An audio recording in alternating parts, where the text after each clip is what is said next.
If you stand like this for 60 seconds, then it makes you feel more confident. Does that work? I'll let you know in 60 seconds.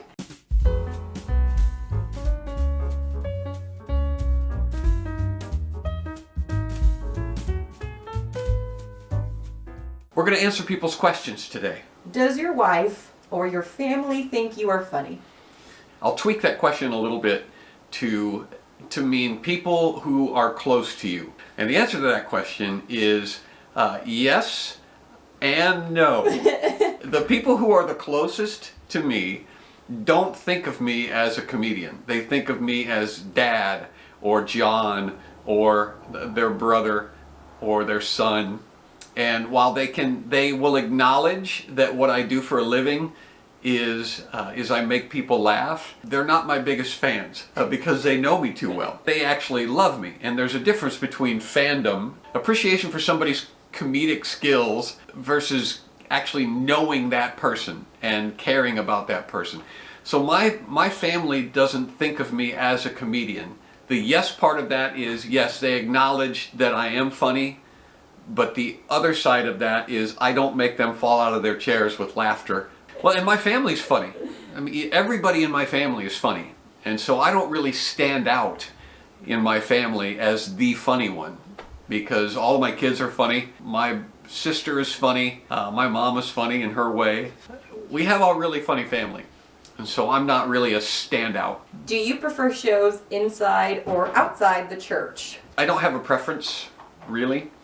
When you get to a point where you're making a living, I'm making a living, or was making a living, the audience is pretty much the same. Whether it's inside a church or whether it's outside of a church, they're all people. Well, that was the second part, was which has a better audience. I think what you're asking is which audience is more responsive. You know, which audience laughs harder or laughs more. The answer to that question is the audience that is actually at the show for comedy is always better. Sometimes I've done shows that are corporate shows where there's a dinner or there's an awards ceremony or some other thing that's going on, and they go, hey, let's have a comedian. And I love those shows because they pay the same, but the audiences oftentimes are not that good. And sometimes you actually have to overcome some hostility because they're like, what are we doing watching a comedian? We just came to eat dinner and get a Salesman of the Year award. I don't want to see a stupid comedian. And they closed the bar. They closed the bar so this guy could get up and talk. It's far better to have an audience that's there because they want to see comedy. They closed the bar so they couldn't throw beer bottles at you.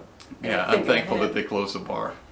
If you could do only one thing in the future, blog, writing, podcast skews, stand-up, etc., which one would you choose? It's not really a fair question, but I'm going to answer it anyway. But it would be like asking the person who wrote that question, if you could only do one thing for the rest of your life, and then I listed 5 things that you could do that you're currently doing, and there's no reason why you can't continue to do all 5 of them.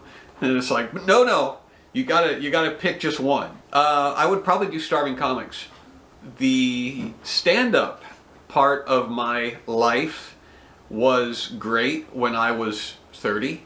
Now that I am in my 50s, I am tired. Here's the thing that you may not know, that when a comedian comes to your event and you have a dinner ahead of time, it's a drain on me to be actually in the room, and especially if I have to sit at a table with people that I don't know and carry on a conversation, because for me, I'm answering the same questions. How long have you been a comedian? What's it like being a comedian? What's your favorite aspect of being a comedian? If you had to do one thing for the rest of your life, what would it be?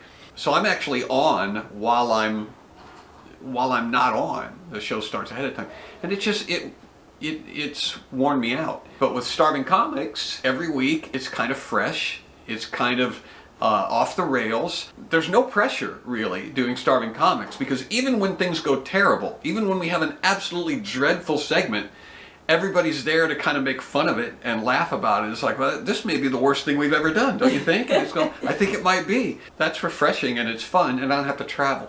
That when you're done with the stand-up show, are you exhausted or energized?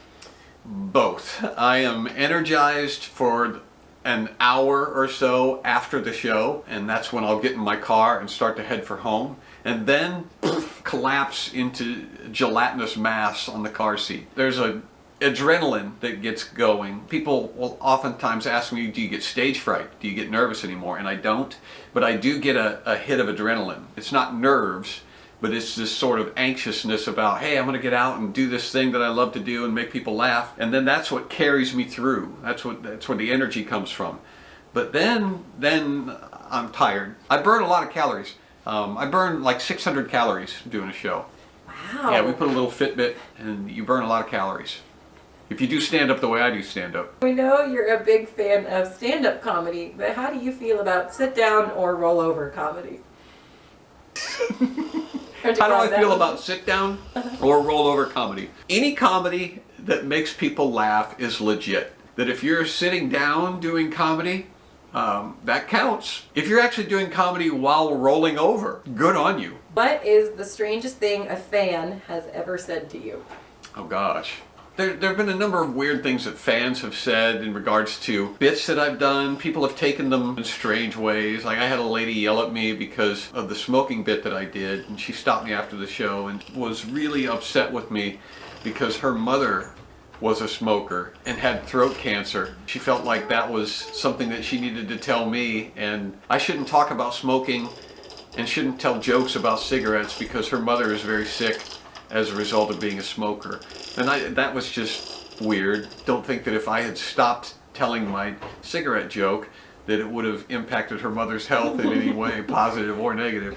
I've had a bunch of weird introductions. I had one person say, do you want an introduction? I would be like, well, yes, of course I do. I don't want to just wander out on stage and hey, everybody, shut up, everybody, sit down. Yeah, I would like to have some sort of settled audience before I go out on stage. And then I had a guy who introduced me by saying, the guy coming on stage now says he's a comedian.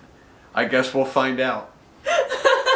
And then he walked off stage. What has been your biggest flop on stage?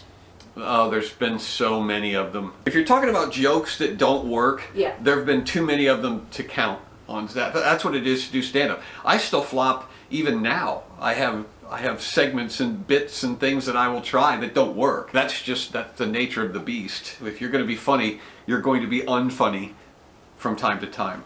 So we were doing a variety show at my church, and different acts were getting up, and I of course got up and did a little comedy routine, and I was playing the part of a preacher, and I had a little monologue that I'd worked out.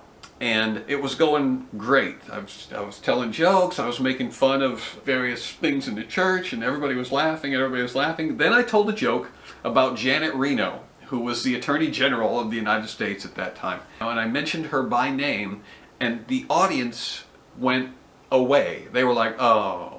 They didn't laugh. Some of them groaned. There was some head shaking. Well, what happened was that I had been mean. I had been mean and unkind, and I was joking about, I think I made a joke about her appearance. That is incorrect. Now, I know a lot of comedians do that. A lot of comedians will rip on other people, and that's part of their act. And there are certain people who it's considered okay, public figures. Janet Reno would be one of those people. Public figures, political figures, celebrities are considered fair game if you're going to mock them. But not for me anymore. That was the bomb that I told that caused me to go, never again.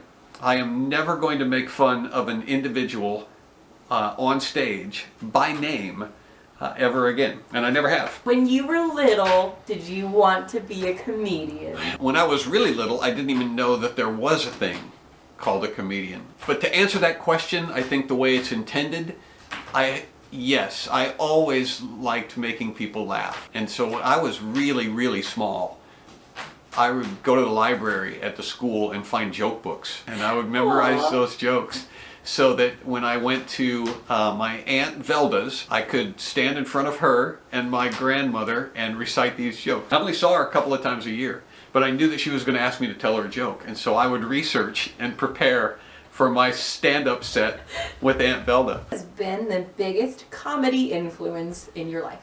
I understand why people ask these questions.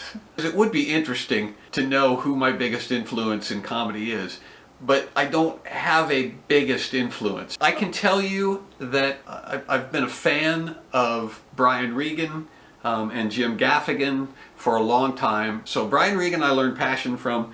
Jim Gaffigan I learned the power of just relentlessly digging into a topic. From Jim Gaffigan I learned that there is an infinite amount of comedy that can be found. All you have to do, that was my chair, all you have to do is just keep digging and just keep exploring.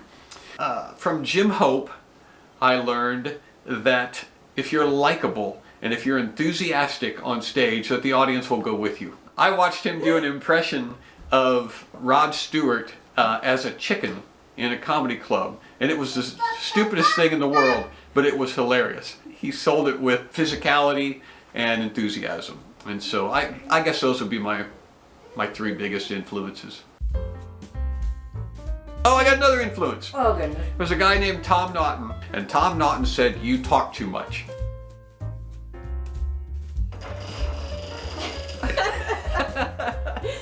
Hi, Marcy. Marcy just pushed a small minivan into the room. And comedy is attached, and appreciation for somebody's, and comedy is attached to the event. Is that my phone or yours? That's yours. So unprofessional. My social media is going crazy on MeWe and Parlor. Everybody's trying to get a hold of me. I watched him do an impression. That was your phone. That was me.